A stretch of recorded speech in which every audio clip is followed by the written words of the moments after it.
तो रिवाइज किया last class हमने जहाँ तक डिस्कस किया था। लास्ट क्लास हमने डिस्कस किया था लास्ट क्लास में डिस्कस किया था integrated rate laws, integrated rate law. ठीक है, जस्ट क्विक रिविजन। ठीक है, क्विक रिविजन। तो जहां पे था आपके पास जीरोथ ऑर्डर, ठीक है, first order and second order. Zeroth order के लिए इंटीग्रेटेड रेट लॉ क्या आया था बताओ, रफली बता दो, समझ में आ जाएगा।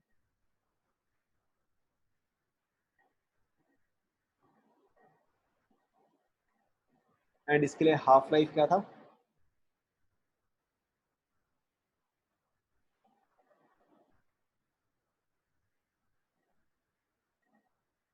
Correct, n not by 2k। ठीक है, फिर फर्स्ट ऑर्डर के लिए आपका इंटीग्रेटेड रेट लॉ क्या था बताओ।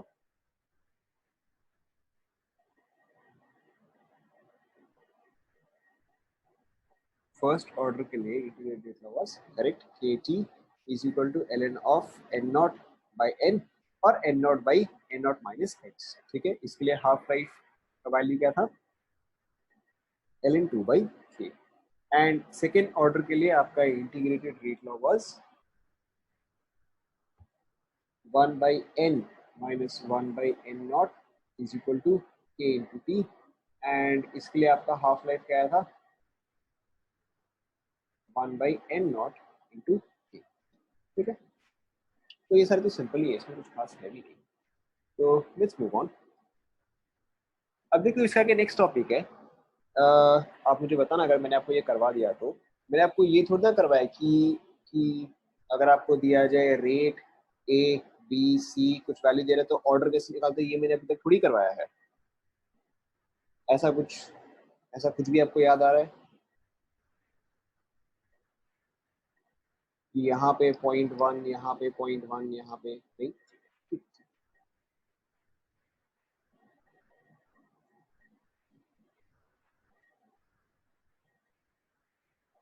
ठीक है, okay. So the next thing that we are going to discuss is कि अगर आपको एक्सपेरिमेंटल डेटा दिया गया है, अगर आपको एक्सपेरिमेंटल डेटा दिया गया है तो वहां से आप ऑर्डर कैसे निकालोगे। ठीक है, सो बिफोर दैट अगर आपको पूछा जाए what is the formula for kinetic energy तो फिर आप क्या बोलोगे?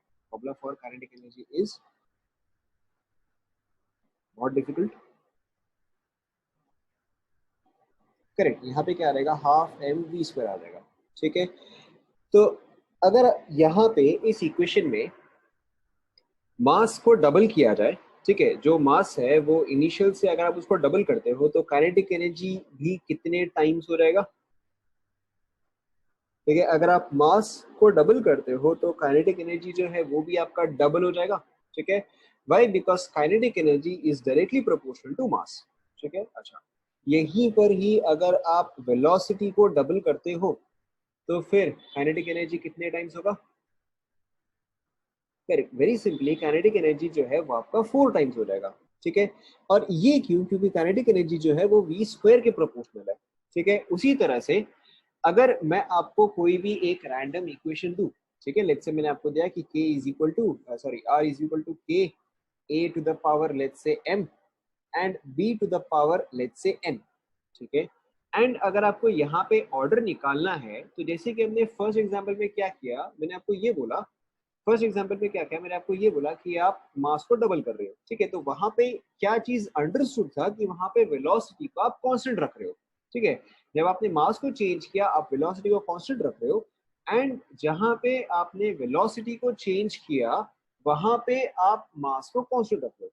ठीक है, उसी तरह से आप यहाँ पर भी एग्जैक्टली सेम चीज ही करोगे कि आप जब ए को चेंज कर रहे हो तो आप बी को कांस्टेंट रखोगे। ठीक है, एंड जहां पे आप b को कांस्टेंट रख रहे हो वहां पे आप सॉरी एंड जहां आप b को चेंज कर रहे हो वहां पे आप a को कांस्टेंट रखोगे। ठीक है, अगर सपोज करो इसी एग्जांपल में आपको दिया जाए कि जब मैंने a को डबल किया, ठीक है, कि जब मैंने a को डबल किया तो रेट जो है वो 8 टाइम्स हो गया, तो फिर m का वैल्यू क्या आएगा बताओ?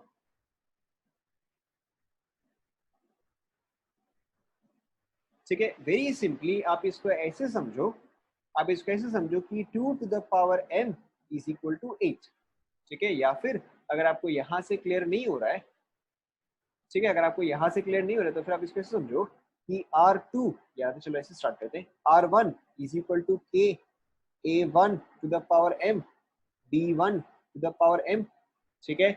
आप B को कांस्टेंट रखो, अगर आप सिर्फ A को चेंज करो तो आप B को कांस्टेंट रखो। R2 is equal to K A2 to the power m B1, क्योंकि B को हमने चेंज नहीं किया है, ठीक है। मैं फिर से बोलूं, क्योंकि B को हमने चेंज नहीं किया है इसलिए B1 जो है वो एज इट इज ही है। यहाँ पे क्या रहेगा, to the power n, this is n, ठीक है। तो जब आप R2 बाय R1 करोगे तो देखो क्या आएगा, K into A2 to the power m B1 to the power n divided by K into A1 to the power m B1 to the power n। एक बार चेक करो, this is step 1, step 2, step 3। सभी को समझ में आया ना? एक और बार देख लो, ठीक है। तो अब देखो आपका K एंड K जो है वो सेम है, B1 to the power n B1 to the power n, ये पार्ट जो है वो कैंसिल हो जाएगा। तो आपके पास क्या बचता है, R2 by R1 is equal to A2 by A1 to the power m, ठीक है। This is step number 4। समझ में आ रहा है ना? ठीक है। अब देखो आपका रेट कितना हुआ, आपका रेट जो है वो 8 टाइम्स हुआ और A जो है वो तो 2 टाइम्स ही हुआ। तो अगर आप यहाँ पे देखोगे, ठीक है, कि रेट आपका 8 टाइम्स हुआ तो यहाँ पे आ जाएगा 8, यहाँ पे आ जाएगा 2 to the power m, so this gives m is equal to 3। This is step number 5। सभी को समझ में आया ना?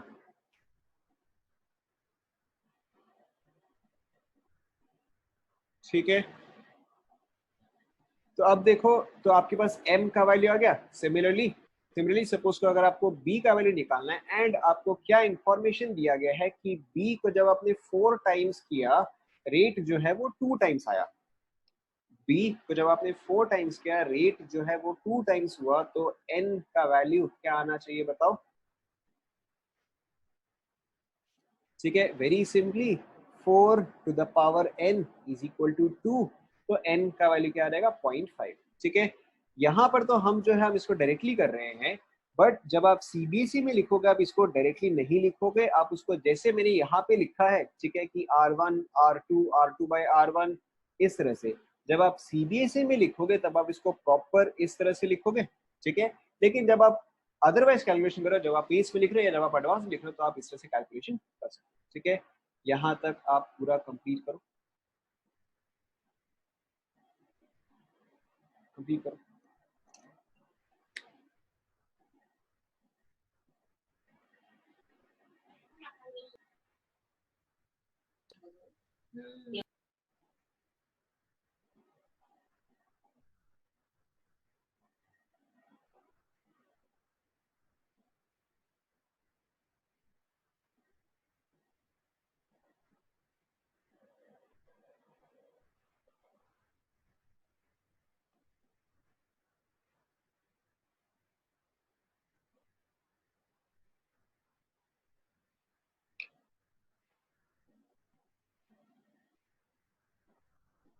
कंप्लीट।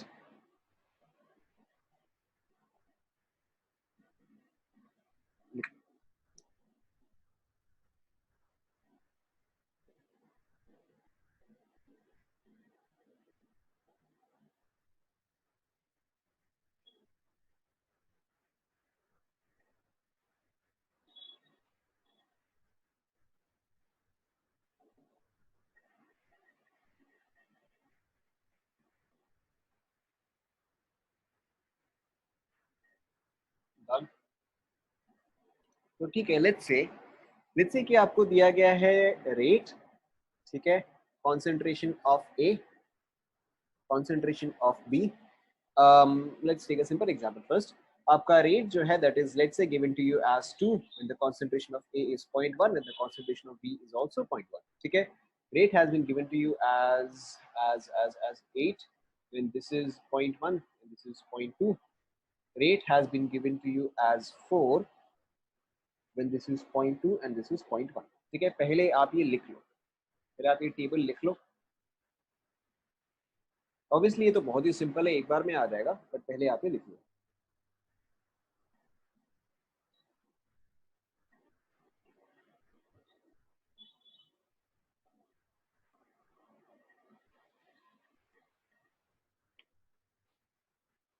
ठीक है, दिस इज 1, दिस इज 2।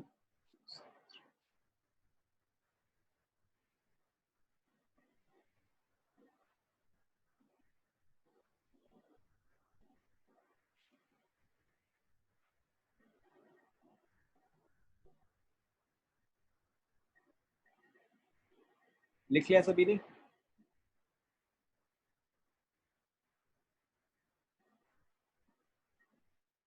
ठीक है, तो देखो यहाँ पे अब इन जनरल आपको मेंस लेवल पे या एडवांस लेवल पे या इनफैक्ट सीबीएसई लेवल पे भी आपको इस तरह से ही क्वेश्चन दिया जाएगा कि आपको एक टेबल दे देगा, ठीक है, आपको रेट ऑफ रिएक्शन दे देगा, आपको concentration of A and B दे देगा। अब देखो सपोज करो अगर आपको पहले निकालना है कि ए का ऑर्डर क्या है, अगर आपको पहले ये दे, अगर आप इस तरह से प्रोसीड करो कि आप पहले ए का ऑर्डर निकाल रहे हो तो आप बी को कांस्टेंट रखोगे, तो बी अब कौन से में कांस्टेंट है बताओ? ठीक है, बी जो है वो 1 एंड 3 में कांस्टेंट है, ठीक है, तो अब बिटवीन 1 एंड 3 बी जो है 1 एंड 3 में कांस्टेंट है, तो अब आप बी पार्ट को छोड़ दो। अच्छा, अब 1 एंड 3 में ए कितने टाइम्स हो रहा है?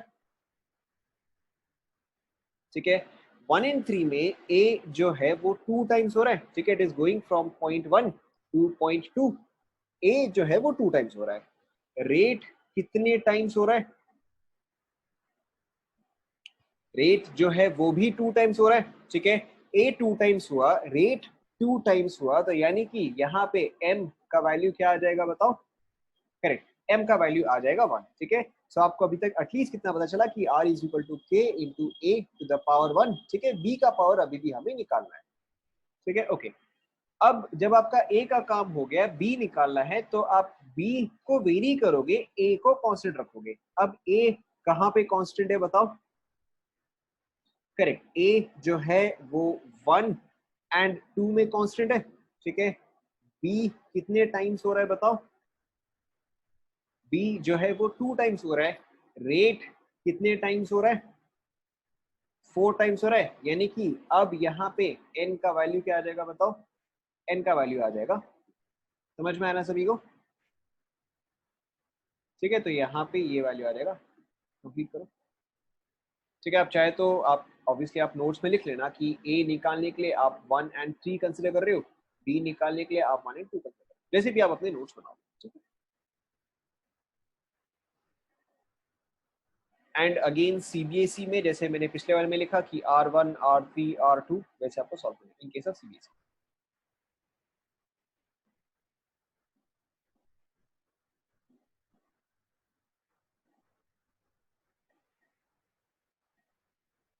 यस यस यस, सीबीएसई में आपको स्टेप बाय स्टेप दिखाना है क्योंकि वहां पे स्टेप मार्किंग होता है।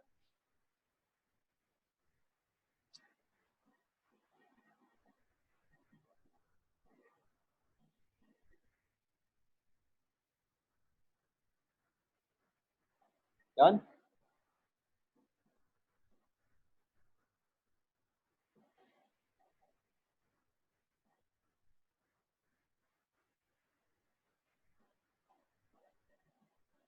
ठीक है, नेक्स्ट क्वेश्चन। नेक्स्ट क्वेश्चन देखो, ठीक है, सेम टाइप देखो, आपको दिया गया है लेट्स से रेट, ठीक है, आपको दिया गया है concentration of A, concentration of B, ठीक है, लेट्स से इसका value is 0.3 when this is 0.1 and this is 0.2, ठीक है, फिर इसके लिए आपको दिया गया है 0.59 and this is 0.2, 0.2, this is 0.6, this is 0.2 and this is 0.2,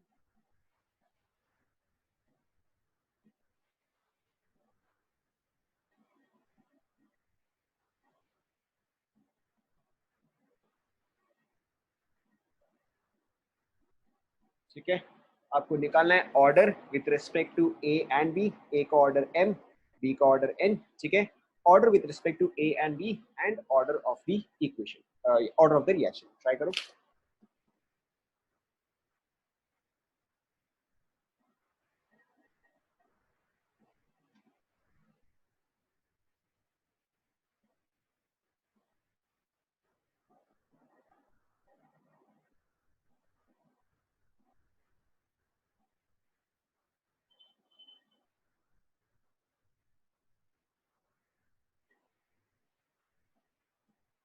हो गया।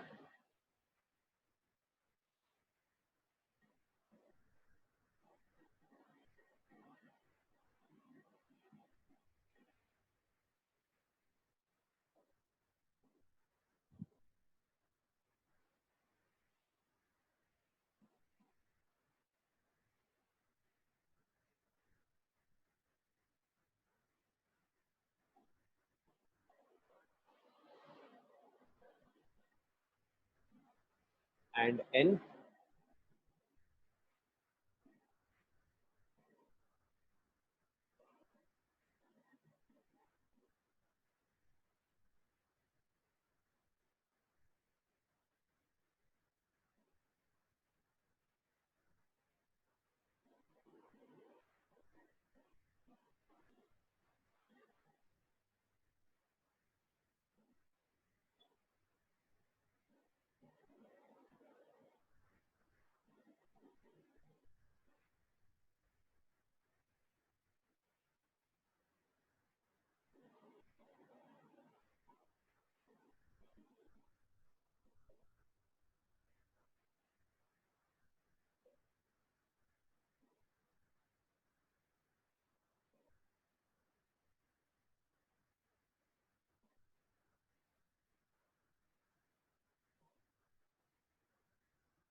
बहुत टाइम लग रहा है, हुआ नहीं हुआ?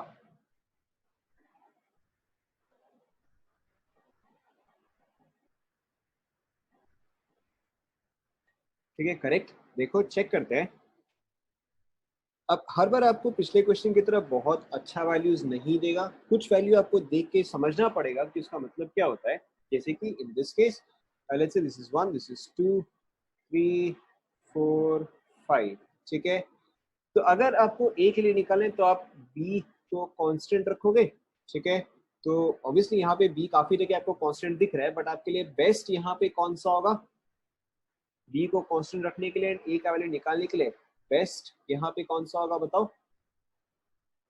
ए का वैल्यू निकालने के लिए, ए का वैल्यू निकालने के लिए।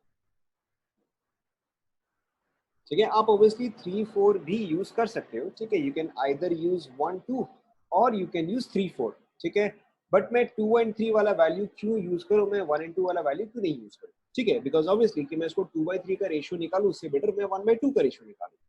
तो if this is becoming double, ठीक है, तो ये भी देखो आपका क्या हो रहा है, ये आपका 0.3 से 0.59 गया है। ठीक है, you have to understand this as 0.6। ठीक है, आपको ये अज्यूम करना पड़ेगा कि ये जो है ये 0.6 ही है। तो अब देखो अगर ये डबल हुआ है तो ये भी आपका डबल हुआ है। ठीक है, तो इन दिस केस m का वैल्यू क्या आ जाएगा बताओ? करेक्ट, क्योंकि ये चीज डायरेक्टली प्रोपोर्शनल है तो m का वैल्यू जो है वो आ जाएगा 1। ठीक है, ओके ना। अब आपको नेक्स्ट चेक करना है कि अब आपको नेक्स्ट b का ऑर्डर निकालना है। तो इसका मतलब आप a को कांस्टेंट रखोगे, तो b चेंज a कांस्टेंट कौन सा पॉसिबल है बताओ?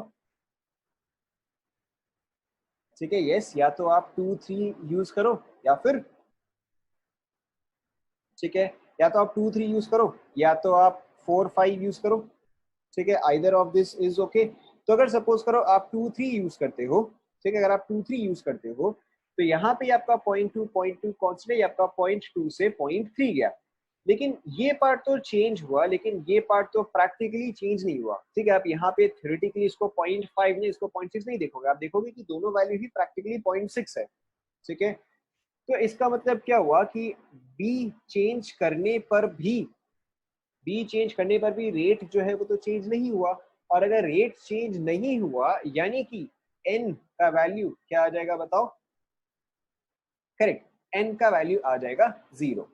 ठीक है, so in this case your final rate law, in this case your final rate law is r is equal to k a to the power m b to the power n, and this is finally r is equal to k a to the power 1। ठीक है, यहाँ पे इसका value है 1, इसका value है 0। Overall order of this equation is 1 plus 0 1। Is this clear?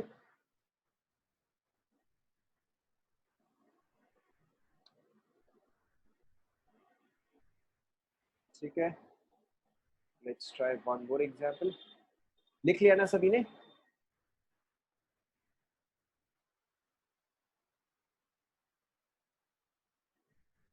ठीक है, let's try one more example. आपके पास है rate a b c, okay, let's see, 0.1 0.2 0.1 0.1 0.4 0.1।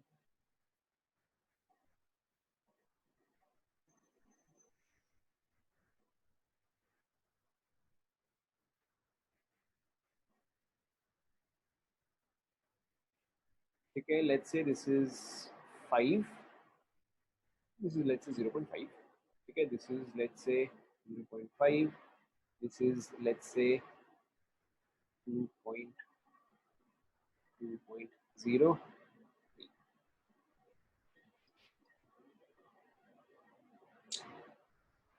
एक second,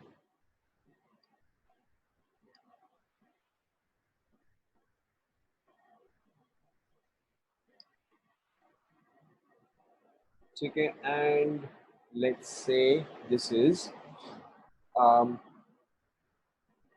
this is let's say 2.8।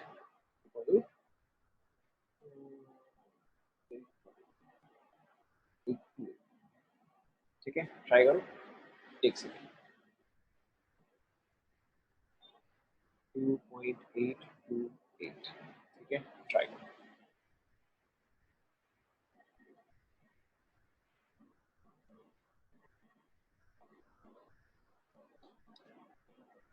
अच्छा, this is m, this is n, this is p।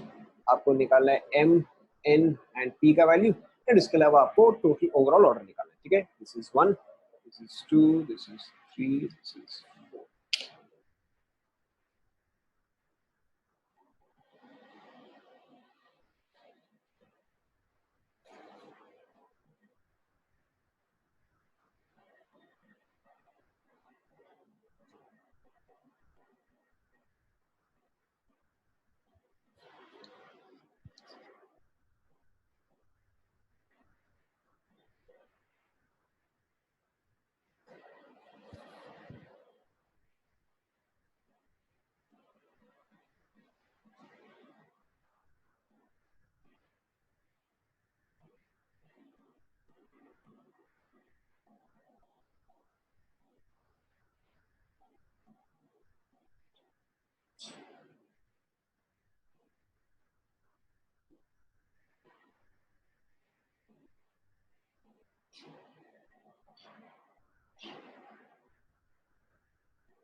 Check करें।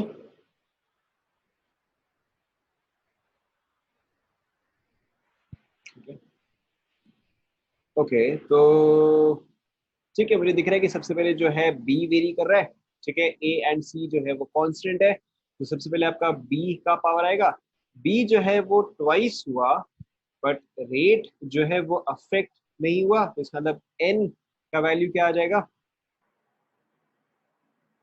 N का value आ गया 0। ठीक है, तो अब बी का इफेक्ट जो है उसको आप हर जगह पे निग्लेक्ट कर सकते हो। ठीक है, फिर अब हम नेक्स्ट देखते हैं कि इन दोनों में भले ही बी चेंज हुआ है, बट बी का जो है इफेक्ट 0 है। ठीक है, तो बी का इफेक्ट जो है उसको आप निग्लेक्ट कर सकते हो। अब ए जो है वो डबल हुआ, तो रेट कितना टाइम्स हुआ?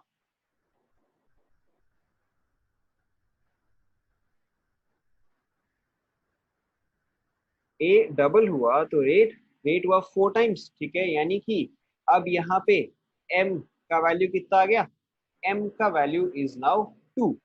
ठीक है, फिर देखो again between these two, again B का वैल्यू जो है वो चेंज हो रहा है, बट इसका इफेक्ट जो है वो 0 है। ठीक है, A is constant, C is doubled, C is doubled, और उसका इफेक्ट कितना आया बताओ? ठीक है, this is a very specific value. ये वैल्यू क्या है? This is 2√2। ठीक है, जब भी आपको ऐसा नंबर दिखे तो आपको देखते ही समझना है कि वो वैल्यू एक्चुअली में क्या चीज रिप्रेजेंट करता है। ठीक है, तो जब ये चीज डबल हुआ तो दिस हैज बिकम √2 टाइम्स। तो फिर यहाँ पे अब p का वैल्यू क्या आएगा बताओ?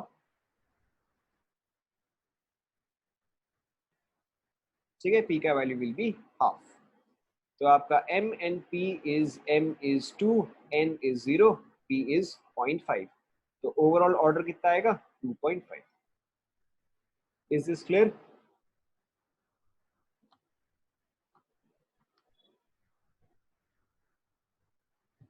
सभी को समझ में आया? ठीक है, so let's try some questions.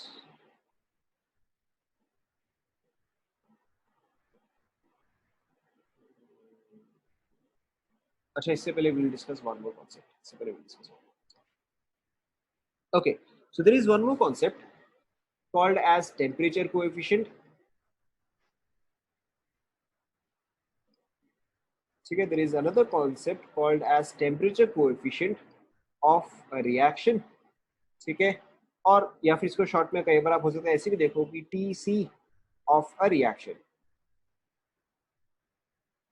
ठीक है, तो what is temperature coefficient of a reaction? पहले आप इसका डेफिनेशन लिख लो। पहले आप इसका डेफिनेशन लिखो।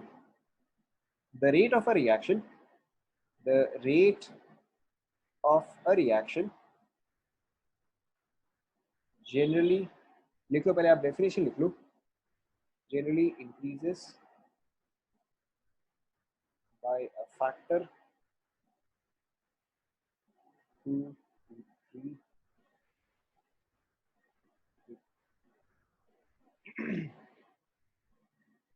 with 10-degree increase in temperature. This factor, this factor is called, पहले आप ये लिख लो, as temperature coefficient.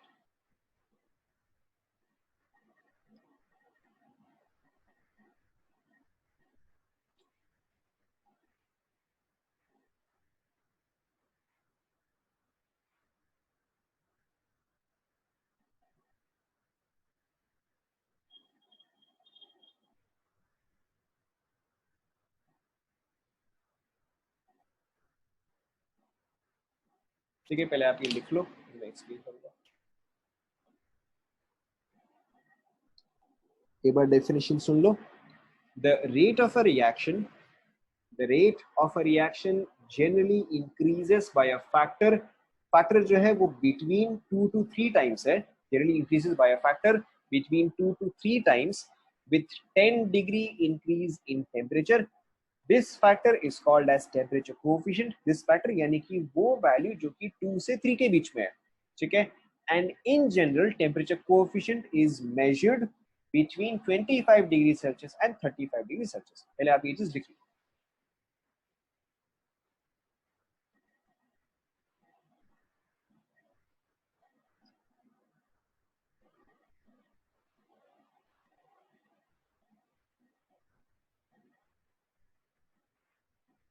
लिख लिया?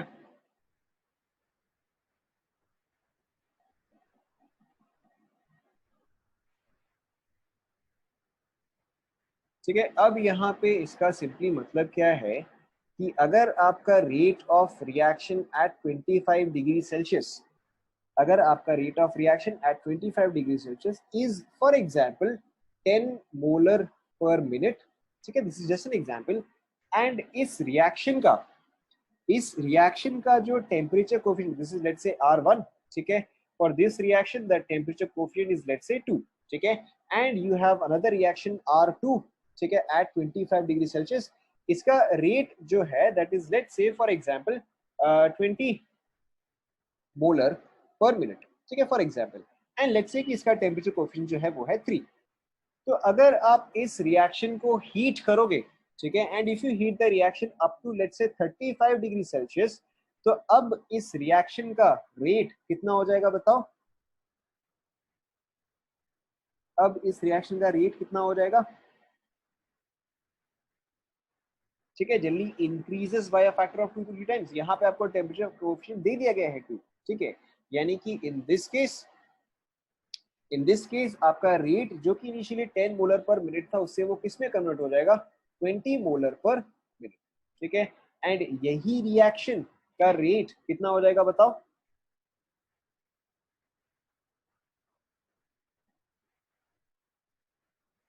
Correct, this reaction will become 3 times, and ये आपका बन जाएगा 60 मोलर पर मिनट, ठीक है। Now this is not over yet, अगर सपोज करो कि आपने इसको 35 तक हीट किया तो ये इतना बना, अगर आप इसको 45 तक हीट करोगे तो ये कितना बनेगा बताओ? ये वाला कितना आएगा? करेक्ट, इसको आप फर्दर 2 से मल्टीप्लाई करोगे, ठीक है, so this becomes 40 molar per minute, and this one will become 180 molar per minute, ठीक है। फाइनली अगर आप इसको लेट्स से 55 तक करते हो, अगर आप इसको let's say up to 55 degree Celsius तक करते हो, तो यहाँ पे क्या वैल्यू आ जाएगा बताओ? ठीक है, यस, यहाँ पे आ जाएगा 80, एंड यहाँ पे, ठीक है, 540। कंप्लीट कर लो इसे।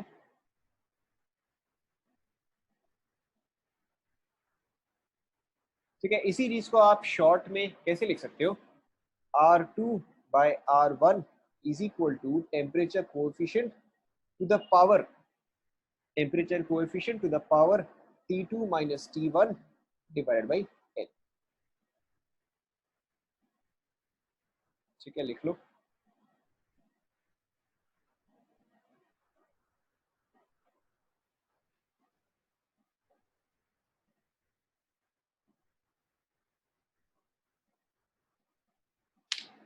करेक्ट,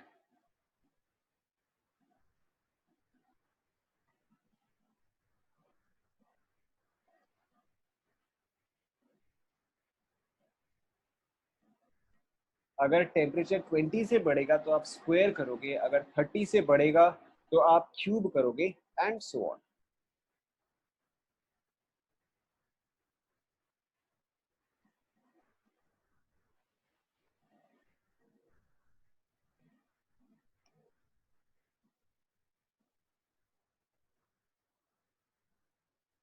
कंप्लीट हुआ?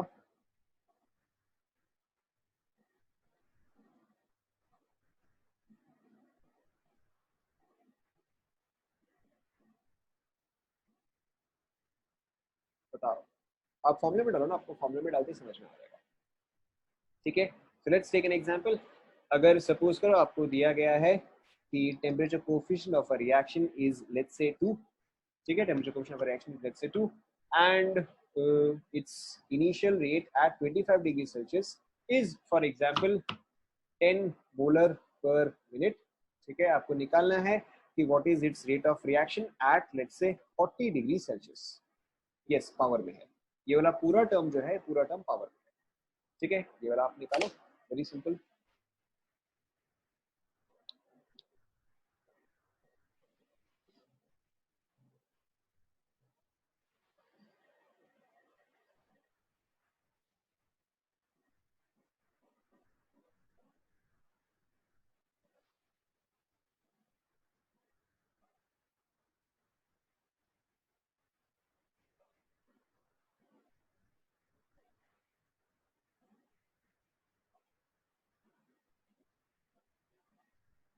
या आपने अप्रोक्सीमेटली निकाला है या एग्जैक्टली निकाला है? पावर में है वो चीज।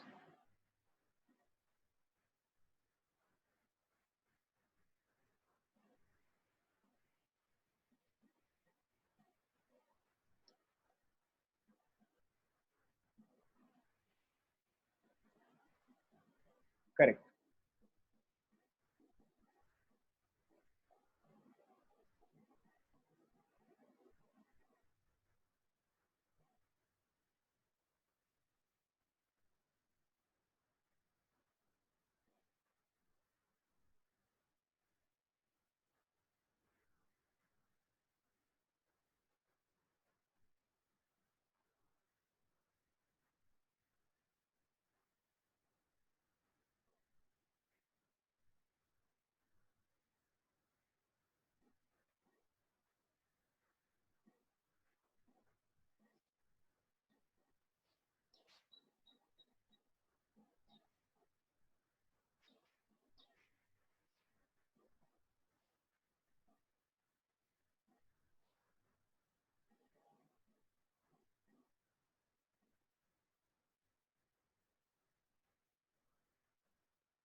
ठीक है, देखो सिंपल सही है। फॉर्मूला यूज करो आप, तो यहाँ पे क्या आएगा, R2/R1 is equal to temperature coefficient 2। ठीक है, यहाँ पे देखो T2 minus T1 40 minus 25 divide by 10। तो ये आपका आ जाएगा R2 is equal to R1 into 2 to the power, ये आपका आ जाएगा 1.5। ठीक है, और 10 into 2 root 2 that is 28.2 molar per. ठीक है, चेक करो।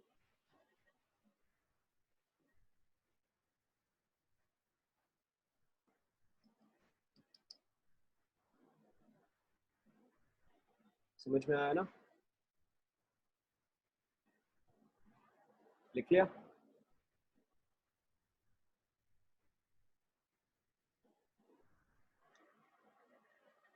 ठीक है, let's try another example. Let's say आपको दिया गया है कि R1 at 25 degree Celsius is 0.01, temperature coefficient is 3, find R2 at 75 degree Celsius. हो जाएगा, ट्राई करो।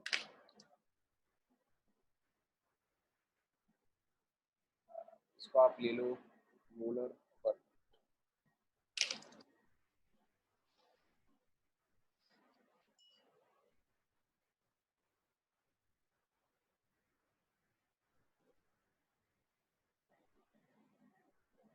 Very fast. एक ऑप्शन आया है 2.43।